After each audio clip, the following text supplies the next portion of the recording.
إن الحمد لله نحمده ونستعينه ونستغفره ونعوذ بالله من شرور أنفسنا ومن سيئات أعمالنا من يهد الله فلا مضل له ومن يضلله فلا هادي له أشهد أن لا إله إلا الله وحده لا شريك له وأشهد أن محمدا عبده ورسوله أعوذ بالله من الشيطان الرجيم بسم الله الرحمن الرحيم يا أيها الذين آمنوا اتقوا الله حق تقاته ولا تموتن إلا وأنتم مسلمون يا أيها الناس اتقوا ربكم الذي خلقكم من نفس واحدة وخلق منها زوجها وبث منهما رجالا كثيرا ونساء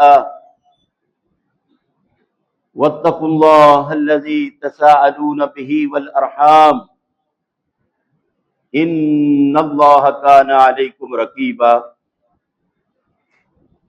يا أيها الذين آمنوا اتقوا الله وقولوا قولا سديدا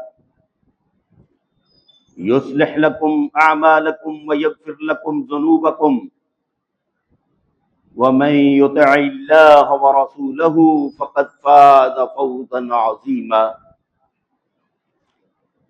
أما بعد فإن خير الحديث كتاب الله وخير الهدي هدي محمد صلى الله عليه وآله وسلم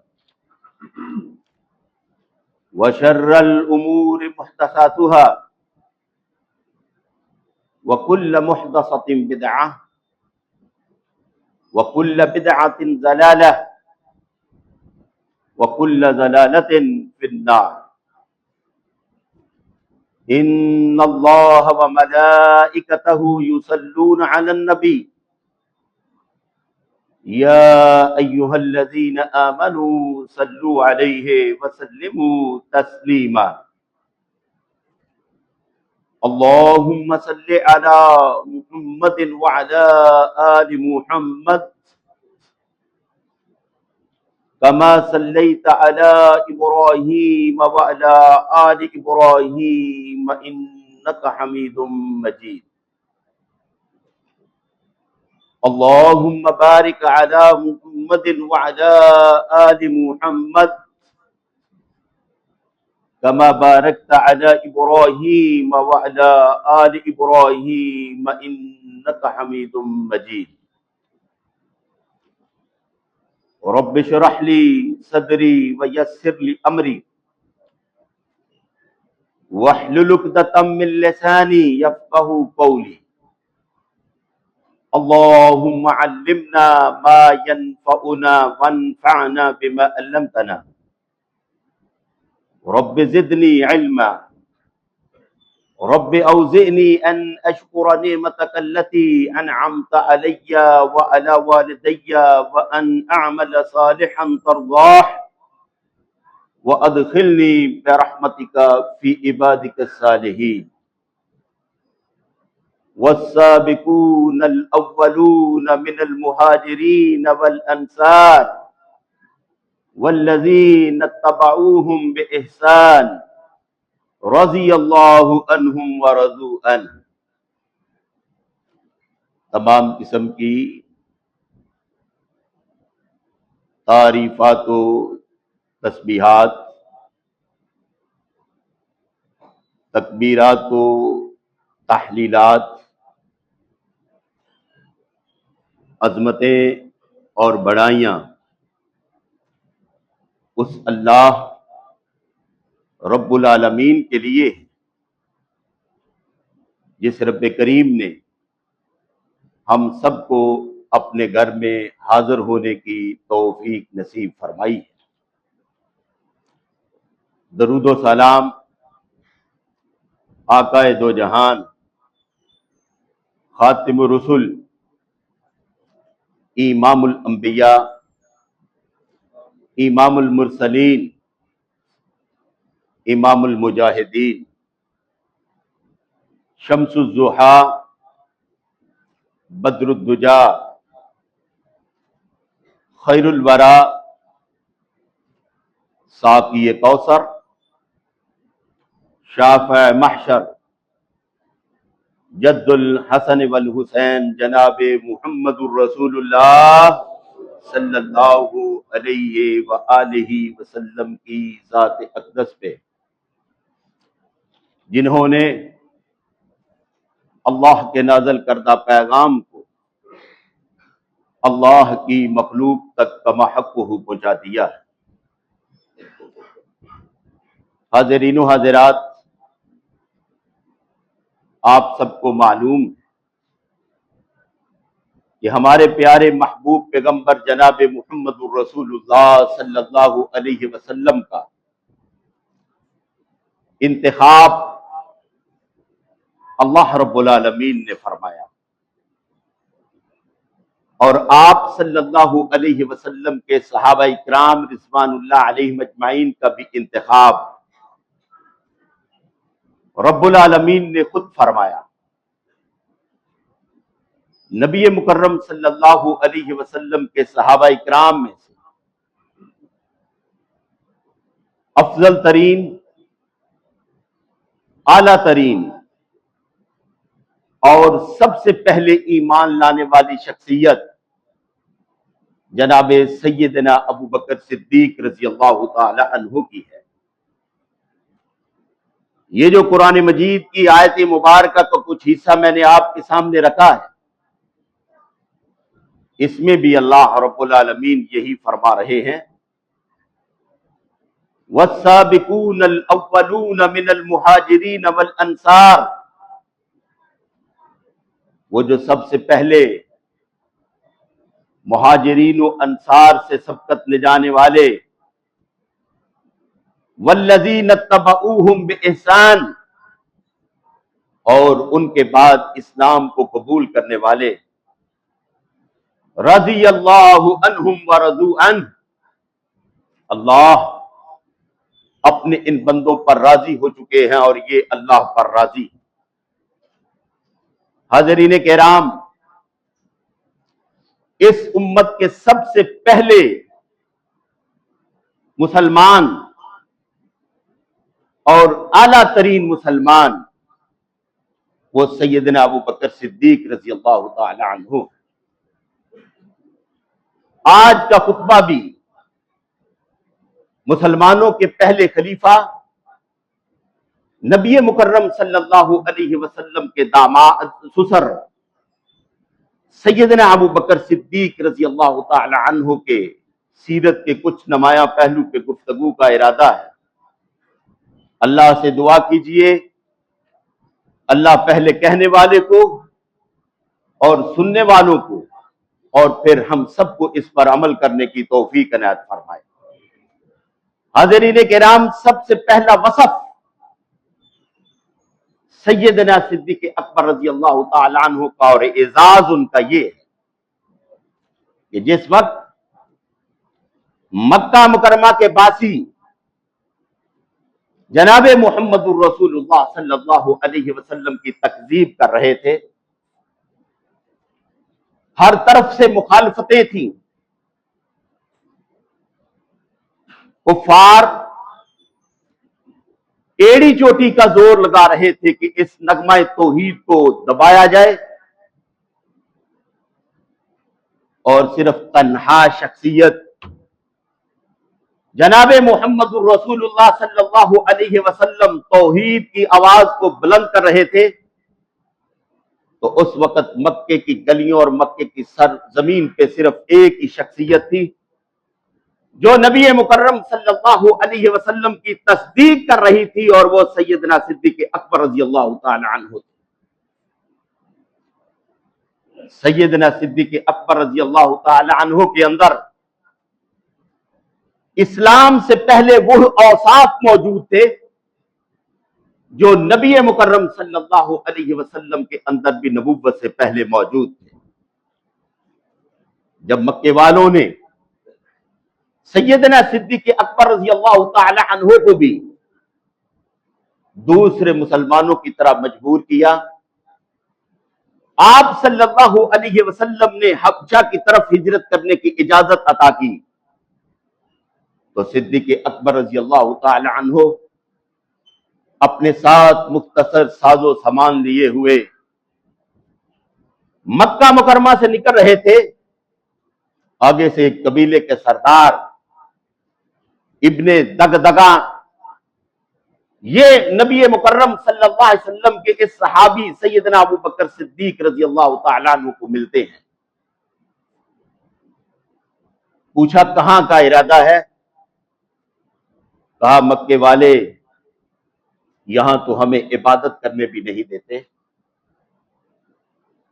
مکے والے تو یہاں ہمیں نیکیاں بھی نہیں کرنے دیتے، اس لیے مکے کو چھوڑ کے جا رہا۔ قبیلے کے سردار تھے، سرداروں کا اور نمائندہ لوگوں کا ہمیشہ احترام کیا جاتا ہے اگر وہ اپنے صحیح اصولوں پہ چلتے۔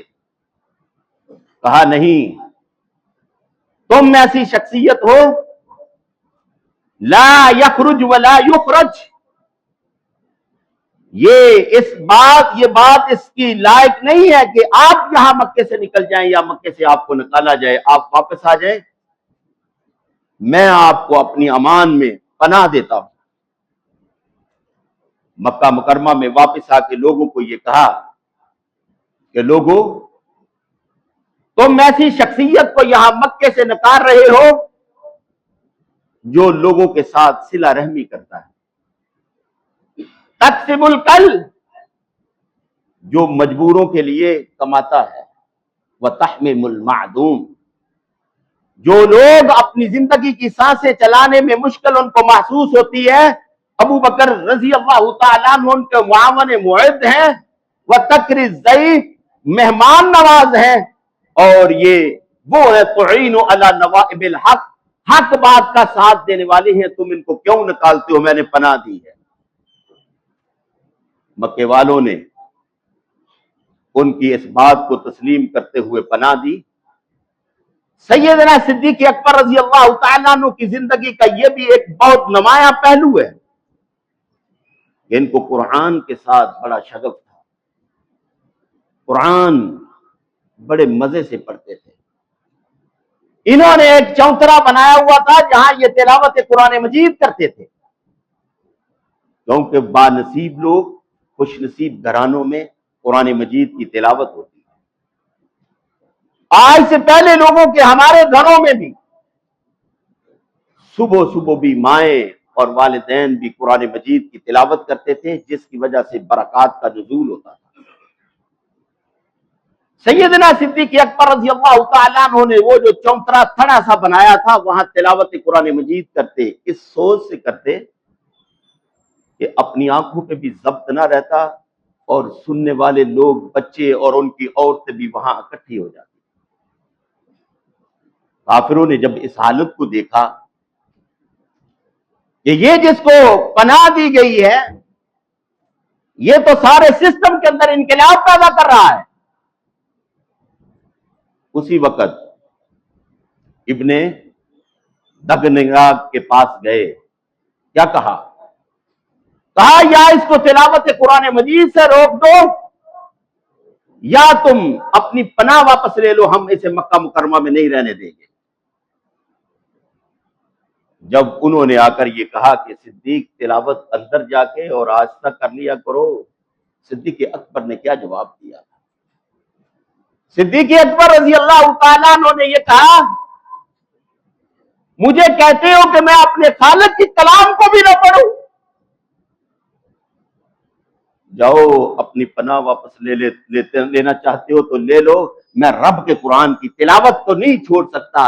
یہ صدیق اکبر رضی اللہ تعالیٰ عنہ کی زندگی کا نمایاں، سیرت کا نمایاں پہلو ہے۔ اور صدیق اکبر رضی اللہ تعالی عنہ کو یہ اعزاز بھی تھا، ان کی سیرت کا یہ نمایاں پہلو بھی ہے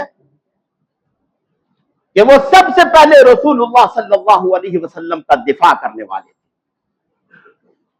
کس قدر خوش نصیب تھے کہ مکہ مکرمہ میں، مسجد الحرام میں رسول اللہ صلی اللہ علیہ وسلم عبادت کر رہے ہیں۔ عقبہ بن معیط نبی مکرم صلی اللہ علیہ وسلم کے مبارک گلے کے اندر چادر ڈال کے بل دے رہا ہے۔ آؤ مسلمانوں ذرا غور تو کرو، آج توحید کے دعوے دار بھی دیکھیں اور مسلمان بھی، ہم سب اپنے اپنے اسلام کا جائزہ لیں، اور آج ہم سب کو اپنے گریبانوں میں جھانکنے کی ضرورت ہے۔ یہ دین جو بنا بنایا ہمیں ملا ہے، اس پہ بھی عمل کرنے سے قاصر ہیں، اور وہ شخصیت جناب محمد الرسول اللہ صلی اللہ علیہ وسلم نے کتنے کٹھن مراحل میں گزرتے ہوئے بھی اللہ کی توحید کے دامن کو نہیں چھوڑا۔ جب اس نے گلے میں کپڑا ڈال کے بل دے رہا ہے، آپ صلی اللہ علیہ وسلم کا چہرہ مبارک سرخ ہو رہا ہے، آنکھیں سرخ ہو گئی، سارے قریش یہ دیکھ رہے تھے آج کون ہے جو اس کٹھن گھڑی میں محمد الرسول اللہ صلی اللہ علیہ وسلم کا دفاع کرے گا۔ کوئی آگے نہیں بڑھ رہا تھا۔ جناب صدیق اکبر رضی اللہ تعالیٰ عنہ نے آگے بڑھ کر کیا کہا تھا؟ اتقتلون رجلا ان یقول ربی اللہ، اور ظالموں تمہیں کیا ہو گیا ہے، ایسی شخصیت کو قتل کرنا چاہتے ہو جو صرف اور صرف یہ کہتا ہے کہ میرا رب ایک اللہ ہے، میرا رب صرف ایک اللہ ہے۔ یہی نبی مکرم صلی اللہ علیہ وسلم کا قصور تھا، اور صدیق اکبر کو یہ برداشت نہیں ہوا تھا۔ دفاع مصطفیٰ صلی اللہ علیہ وسلم کے لیے صدیق اکبر نے آگے ہو کے رسول اللہ صلی اللہ علیہ وسلم کا دفاع کیا تھا، اور وہ چادر پھینک دی۔ یہی بس نہیں ہے، آج مسلمان بڑے شوق سے نام پہ ہم لیتے ہیں، لیکن نہ ان کی سیرت کو پڑھتے ہیں، نہ ان کی سیرت کو اپنانے کی کوشش کرتے ہیں۔ ہر ایک اپنے اپنے مزاج کے مطابق دین کو ڈال رہا ہے، دین کو اپنے اپنے مفادات کے لیے استعمال کیا جا رہا ہے۔ صدیق اکبر رضی اللہ تعالیٰ عنہ ایک دن لوگوں کو یہ کہہ رہے ہیں، لوگوں اللہ ایک ہے، اس کی عبادت کرو۔ انہوں نے جب یہ کہا، دیکھا کہ پہلے تو ایک شخصیت توحید کی دعوت دیتی تھی جناب محمد الرسول اللہ صلی اللہ علیہ وسلم کی، اب تو ایک اور ساتھی بھی میدان میں کھڑا ہو کے اللہ کی وحدانیت کا اقرار کر رہا ہے اور لوگوں میں اعلان کر رہا ہے۔ جپٹ پڑتے ہیں، مارتے ہیں۔ یہ دین پہ عمل کرنا اور دین کی دعوت دینا معمولی کام ہے؟ اتنا مارا کہ صدیق اکبر رضی اللہ تعالیٰ عنہ بے ہوش ہو گئے۔ قبیلے کے لوگوں کو پتا چلا، برادری کے لوگوں نے اٹھایا، گھر میں لے گئے۔ گھر میں کافی دیر کے بعد والدہ پاس ہیں، کافی دیر مائیں ہوتی ہیں، ماؤں کی قدر کیا کرو۔ کوئی نعم البدل اس کائنات میں نہیں ہے ماں اور باپ کا، اور باپ ساری زندگی کا بے لوث مزدور ہوتا ہے، جو نہ اپنے جوتے، نہ اپنے لباس، نہ اپنی خوراک، نہ اپنی ادویات کسی کو نہیں دیکھتا، اپنی اولاد کے فیوچر کے لیے سانسیں اس کی چل رہی ہوتی ہیں۔ تو میں عرض کر رہا تھا، والدہ منتظر ہے کب میرے بیٹے کو ہوش آئے، زخم صاف کر رہی ہے ماں۔ زخم صاف کرنے کے بعد جب ہوش میں آتے ہیں تو والدہ کہتی ہے، بیٹا کچھ کھا لو، کچھ پی لو۔ آؤ مسجد قباء کے نمازیوں، شالیمار کے باسیوں، کبھی ہم اپنی دلوں کی ویران زمین کو، صحابہ اکرام رضوان اللہ علیہ اجمعین کی سیرت کو پڑھ کے آباد کرنے کی کوشش تو کریں۔ اس سنگ دل زمین کو ذرا نم کرنے کی ضرورت ہے۔ ماں روٹی لیے پانی لیے، بیٹا پانی کا گھونٹ پی لو، اتنا خون تیرے جسم سے نکلا ہے۔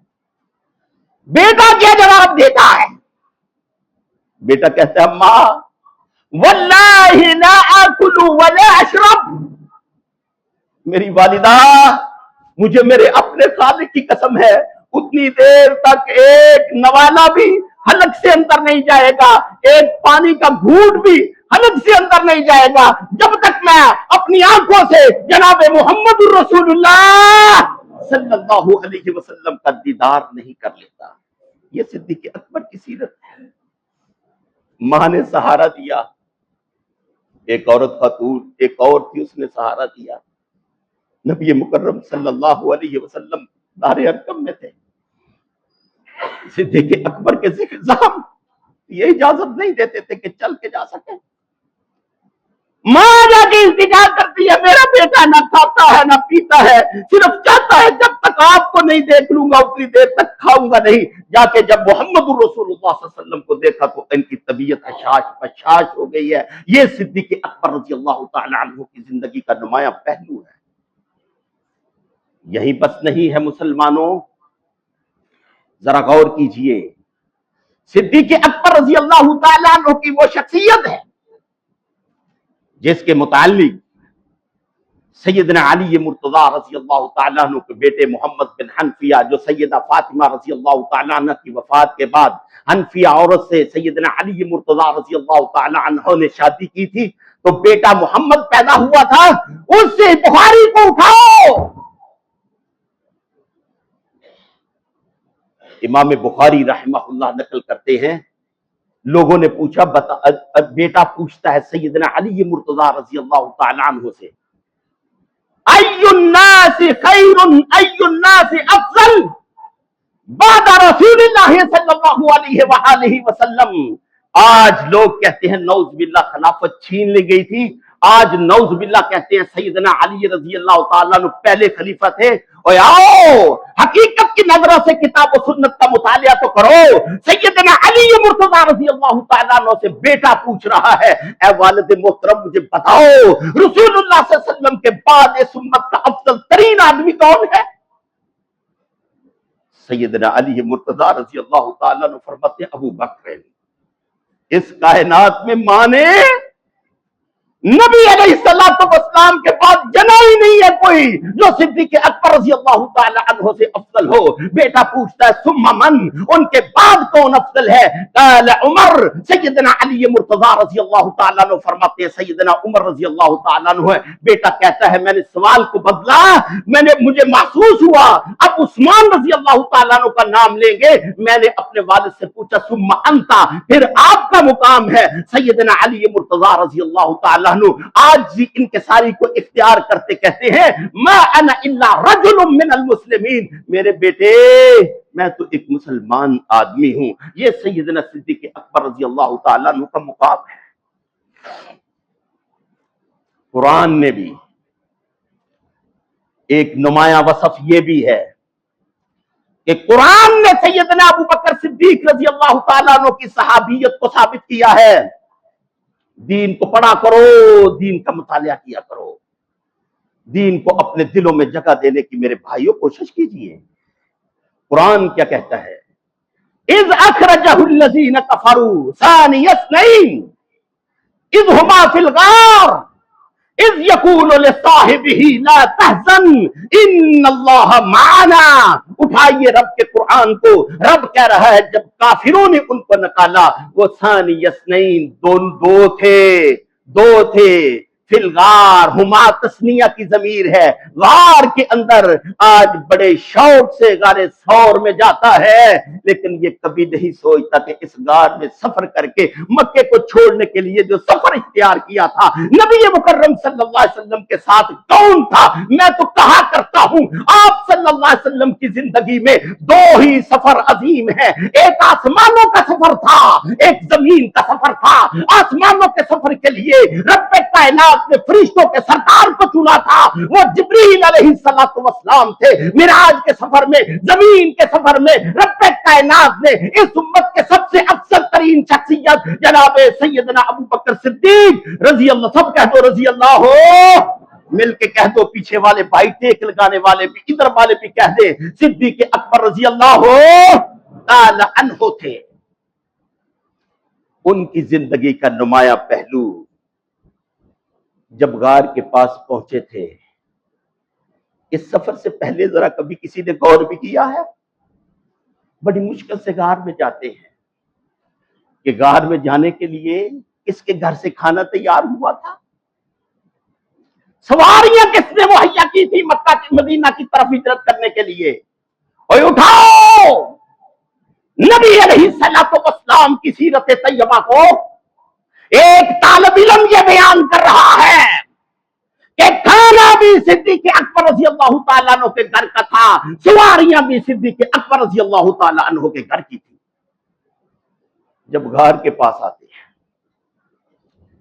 تکلیف کے وقت لوگ چھوڑ جایا کرتے ہیں، بہاروں میں بڑے دوست ہوتے ہیں، خزاؤں میں پتے بھی درختوں کے ان کا ساتھ چھوڑ جاتے ہیں، لیکن جب غار کے پاس پہنچے اپنے کندھوں پہ اٹھا کے غار کے پاس لے کر گئے، اور جس کے کندھوں پہ سوار جناب محمد الرسول اللہ صلی اللہ علیہ وسلم ہو، اس سواری کے، اس شخصیت کے کیا کہنے ہوں۔ غار کے بعد نبی صلی اللہ علیہ وسلم کو کہا آپ بیٹھ جائیں۔ غار کے اندر جاتے ہیں، کوئی آباد غار نہیں تھی، اس طرح کا ماحول نہیں تھا جس طرح کا آج ہے، ویران۔ پتا تھا اندر کوئی سانپ بھی ہو سکتا ہے، کوئی موذی چیز بھی ہو سکتی ہے۔ پہلے غار کے اندر داخل ہوتے ہیں، صدیق اکبر رضی اللہ تعالی عنہ غار کی صفائی کر رہے ہیں۔ میں تو کہتا ہوں وہ غار بھی کتنی نصیبوں والی ہے جہاں رسول اللہ صلی اللہ علیہ وسلم قیام کر رہے ہیں، اور اس غار کی صفائی کرنے والا خادم صدیق اکبر رضی اللہ تعالی عنہ اپنے لباس سے ٹاکیاں پھاڑ پھاڑ کے اس کے سوراخوں کو بند کر رہے ہیں، ایک باقی رہ جاتا ہے، اپنی ایڑی کو رکھ کے بند کر دیتے ہیں، اندر سے آواز دیتے ہیں اللہ کے حبیب صلی اللہ علیہ وسلم تشریف لائیں، اب غار صاف ہو چکی ہے۔ آسمان والا رب دیکھ رہا تھا، رب نے آسمانوں سے یہ وحی نازل کر دی تھی، اذ یقول لصاحبہ، یہ کسی کے متعلق رب نے نہیں کہا، جب آپ فرما رہے تھے اپنے ساتھی، اپنے صحابی سیدنا ابو بکر صدیق رضی اللہ تعالیٰ عنہ کو کیا کہہ رہے تھے، لا تحزن ان اللہ معنا، صدیق اکبر ڈرنے کی ضرورت نہیں ہے، پبلک مخالف ہو گئی یا ہو جائے، میرے اور تیرے ساتھ ہمارا رب ہے، وہ کبھی ہمیں ضائع نہیں کرے گا۔ صدیق اکبر رضی اللہ تعالیٰ عنہ کہتے ہیں کافر غار کے اوپر چلتے تھے، ہمیں ان کے قدموں کے نشان نظر آتے تھے، لیکن رب کائنات نے ان کو نامراد واپس لٹا دیا تھا، بچا دیا تھا، تو جناب محمد الرسول اللہ صلی اللہ علیہ وسلم کو اور سیدنا ابو بکر صدیق کو بچایا تھا۔ ان کی سیرت کا نمایاں پہلو محبت مصطفیٰ صلی اللہ علیہ وسلم بھی ہے، جو ہر مسلمان کے لیے ضروری ہے۔ جس دل میں محبت مصطفیٰ صلی اللہ علیہ وسلم نہیں ہے، اس دل میں ایمان نہیں ہے۔ اور محبت بھی کس قدر لبریز تھی، آج کل کی محبت نہیں تھی۔ محبت کس قدر تھی، جب سفر شروع ہوتا ہے کبھی صدیق اکبر پیچھے ہوتے ہیں، کبھی آگے ہوتے ہیں، کبھی دائیں سائڈ ہو جاتے ہیں، کبھی بائیں سائڈ ہو جاتے ہیں، نبی مکرم صلی اللہ علیہ وسلم پوچھتے ہیں صدیق یہ کیوں کر رہے ہو؟ کہا اللہ کے حبیب صلی اللہ علیہ وسلم میں صرف یہ اس لیے کر رہا ہوں، اگر کوئی آگے سے حملہ کرے تو پہلے صدیق پہ حملہ کرے، اگر کوئی پیچھے سے حملہ کرے پہلے صدیق پہ حملہ ہو، اگر دائیں سائڈ سے کوئی حملہ آور ہو تو پہلے مجھ پہ حملہ کرے، اگر بائیں سائڈ پہ ہو پہلے مجھ پہ حملہ کرے، میں شہید ہو جاؤں آپ بچ جائیں۔ یہ صدیق اکبر رضی اللہ تعالی عنہ کے اندر محبت مصطفیٰ اور ان کی سیرت کا نمایاں پہلو تھا۔ یہی بس نہیں ہے، صدیق اکبر رضی اللہ تعالی عنہ کی یہ صحابیت رب کے قرآن نے ثابت کی ہے، اور رب کے قرآن نے ثانی اثنین کہہ دیا ہے، اذ ہما فی الغار کہہ دیا ہے، تو یہ رب کہہ رہا ہے ایک جناب محمد الرسول اللہ صلی اللہ علیہ وسلم تھے، دوسرے سیدنا ابو بکر صدیق رضی اللہ تعالی عنہ تھے۔ یہی بس نہیں ہے میرے دوستو، صدیق اکبر رضی اللہ تعالی عنہ کی سیرت کا نمایاں پہلو اللہ علیہ وسلم نے جب معراج کے سفر سے واپسی ہوئی تھی، ترمذی کے اندر موجود ہے، سفر سے واپسی ہوئی تو جبریل علیہ السلام سے نبی مکرم صلی اللہ علیہ وسلم نے کہا میں لوگوں کو کہوں گا میں مسجد اقصی گیا ہوں، آسمانوں کی سیر کر کے آیا ہوں، میری قوم کے لوگ تو مجھے جھٹلائیں گے۔ جبریل علیہ السلام نے فرمایا تھا یصدق الا ابا بکر، تمہاری تصدیق ابو بکر صدیق رضی اللہ تعالیٰ عنہ کریں گے۔ سارے لوگ جھٹلا رہے تھے یہ خبر غلط ہے، اسی لیے فوراً ابو جہل سیدنا صدیق اکبر رضی اللہ تعالیٰ عنہ کے گھر جاتا ہے۔ دشمن تو مواقع ڈھونڈتے ہیں، دشمن تو ذرا سی جگہ تلاش کرتے ہیں۔ تو جب گیا جا کے کہنے لگا ابو بکر مجھے یہ بتاؤ، اگر کوئی شخص کہے میں رات کو یہاں مکے سے مسجد اقصی گیا ہوں، مسجد اقصی سے پہلے آسمان، دوسرے، تیسرے، چوتھے، پانچویں، چھٹے، ساتویں، وہاں سے ہو کے واپس آ گیا ہوں، کیا یہ بات سچ ہو سکتی ہے؟ بھائیو، دوستیوں کو پکا کرنا سیکھو، یہ نہیں کہ جدھر کی ہوا چلے ادھر کے چل جاؤ۔ صدیق اکبر رضی اللہ تعالیٰ نے کہا یہ نئی بات ذہن میں آ رہی، فوراً دوسرا سوال کرتا ہے، کس کہتا ہے یہ تو تیرے ساتھی محمد الرسول اللہ صلی اللہ علیہ وسلم نے کہا ہے۔ تو جب اس نے نبی صلی اللہ علیہ وسلم کا نام لیا ہے تو صدیق اکبر رضی اللہ تعالیٰ عنہ کہتے ہیں پھر سچ ہے، کیونکہ محمد الرسول اللہ صلی اللہ علیہ وسلم جھوٹ نہیں بولتے۔ آسمانوں سے رب نے قرآن نازل کر دیا، کیا کہا؟ والذی جاء بالصدق وصدق بہ، وہ جو سچ لے کر آیا ہے اور جس نے سچ کی تصدیق کی ہے، تو رب نے صدیق کا لقب بھی آسمان سے نازل کیا تھا۔ یہ ان کی سیرت کا نمایاں پہلو ہے۔ سیدنا علی مرتضیٰ رضی اللہ تعالی عنہ یہ کہا کرتے تھے کہ اللہ تعالیٰ نے ابو بکر کا رضی اللہ تعالیٰ عنہ کا لقب صدیق اللہ نے قرآن میں نازل کیا ہے۔ یہ جو آیت مبارکہ ہے والذی جاء بالصدق وصدق بہ، یہ سیدنا صدیق اکبر رضی اللہ تعالیٰ عنہ ہے۔ ان کی زندگی کے نمایاں پہلو سننے والے مسلمانوں، رب کے قرآن کو دیکھتے ہیں، اللہ کیا کہتا ہے؟ وَأَمَّا مَنْ آتَى وَاتَّقَى وَصَدَّقَ بِالْحُسْنَى، رب کے قرآن کو دیکھ مسلمان، رب کیا کہہ رہا ہے؟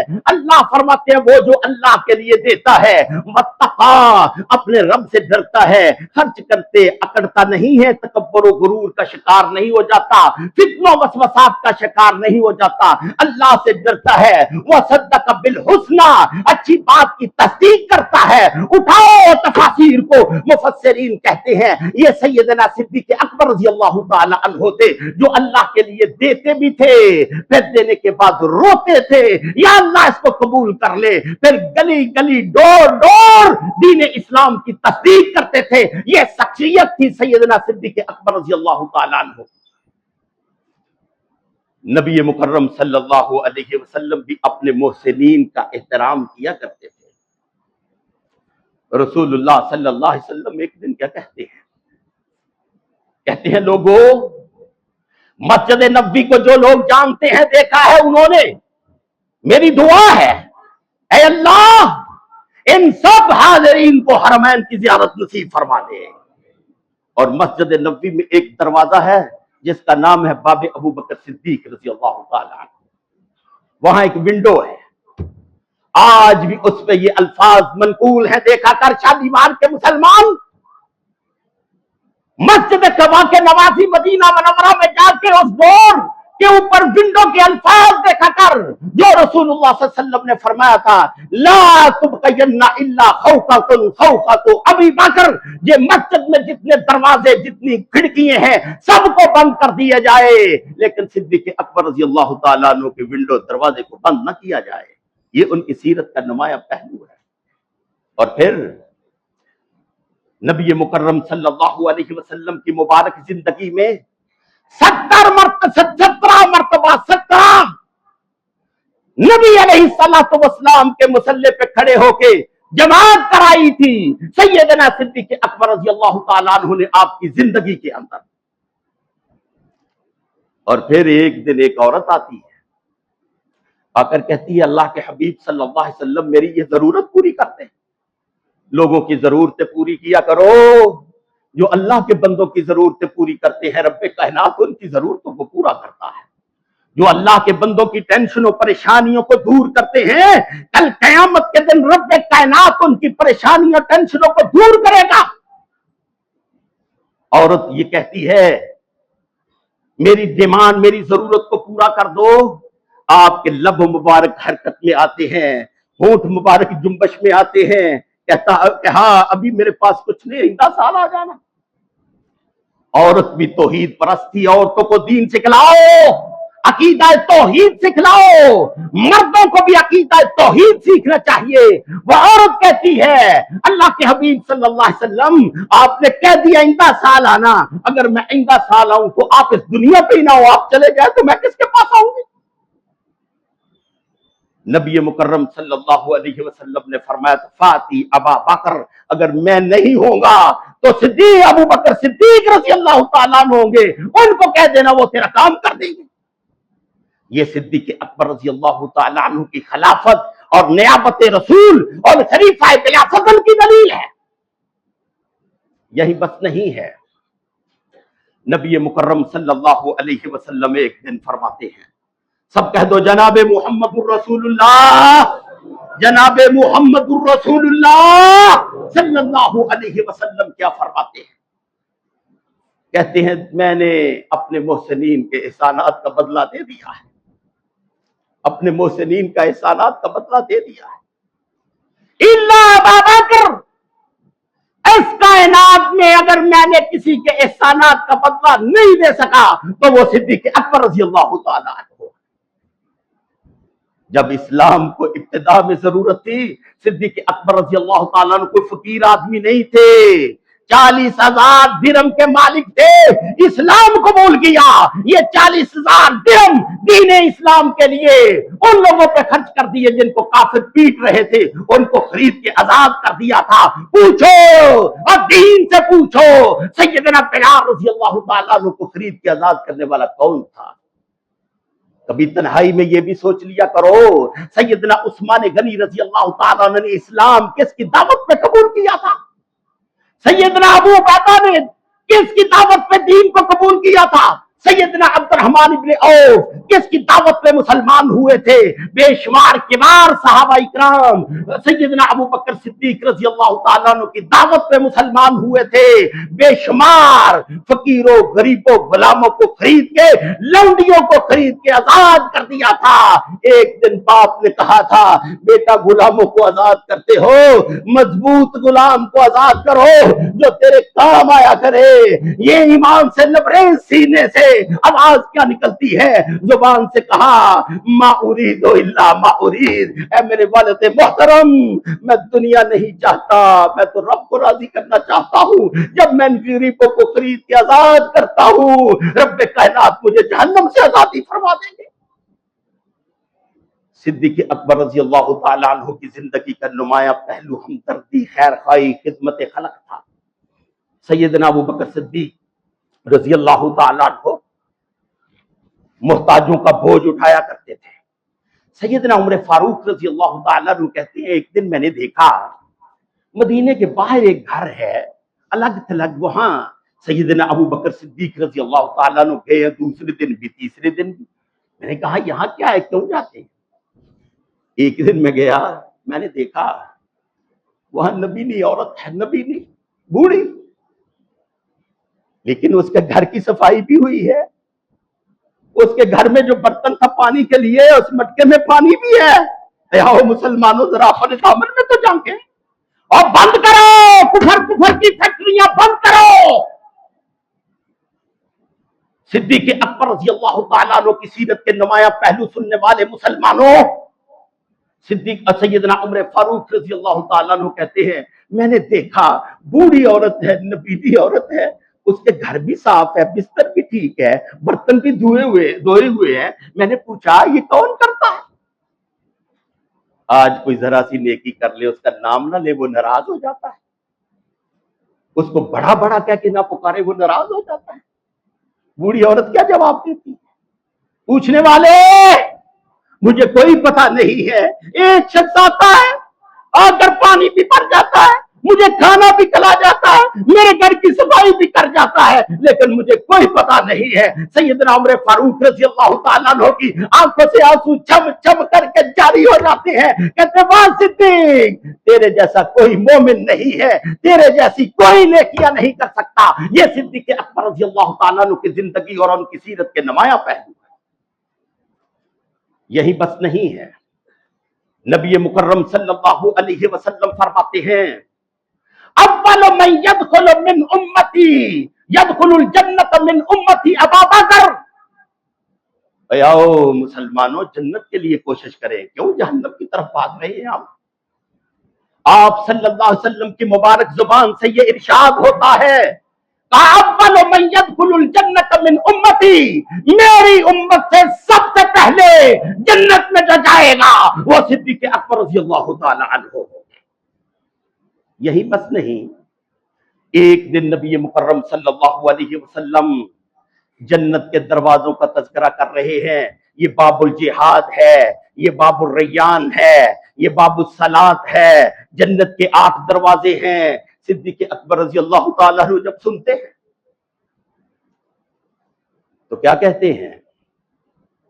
کہا اللہ کے حبیب صلی اللہ علیہ وسلم کوئی ایسا بھی اللہ کی مخلوق سے بندہ ہوگا، کوئی آپ کی امت سے ایسا بھی خوش نصیب ہوگا جس کو جنت کے 8 دروازوں سے آواز آئے، جنت کے دربان بول بول کے کہیں آجا آجا آجا جنت میں مجھ سے داخل ہو جاؤ۔ مسلمانوں غور کرو، مسجد قباء کے نمازیوں، جب جناب محمد رسول اللہ صلی اللہ علیہ وسلم نے سنا کہا ارجو ان تکون منہم، صدیق تو ان خوش نصیبوں سے ہوگا جس کو جنت کے 8 دروازوں سے آواز آئے گی آ صدیق رب کی جنتیں تیرے لیے کھلی ہیں، جنت میں داخل ہو جا۔ یہ وہ صدیق اکبر رضی اللہ تعالیٰ عنہ، اور اللہ نے نبی مکرم صلی اللہ علیہ وسلم کے ساتھ قبر مبارک عطا کی ہے، اور وہ جگہ کون سی ہے؟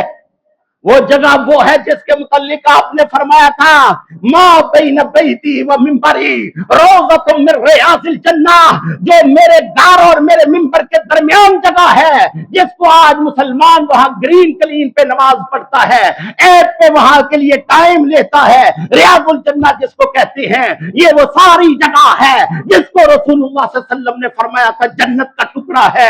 آج صدیق اکبر رضی اللہ تعالیٰ عنہ اپنے محبوب پیغمبر جناب محمد رسول اللہ صلی اللہ علیہ وسلم کے ساتھ وہ جنت کے ٹکڑے میں لیٹے ہوئے ہیں۔ آؤ مسلمانوں، یہ سیرت سیدنا صدیق اکبر رضی اللہ تعالیٰ عنہ مجھے اور آپ کو دعوت فکر دے رہی ہے۔ ہم سب بھی اپنے اعمال کی طرف دیکھیں۔ اللہ سے دعا ہے اللہ پہلے کہنے والے کو پھر سننے والوں کو عمل کرنے کی توفیق عنایت فرمائے۔ وآخر دعوانا الحمدللہ رب العالمین۔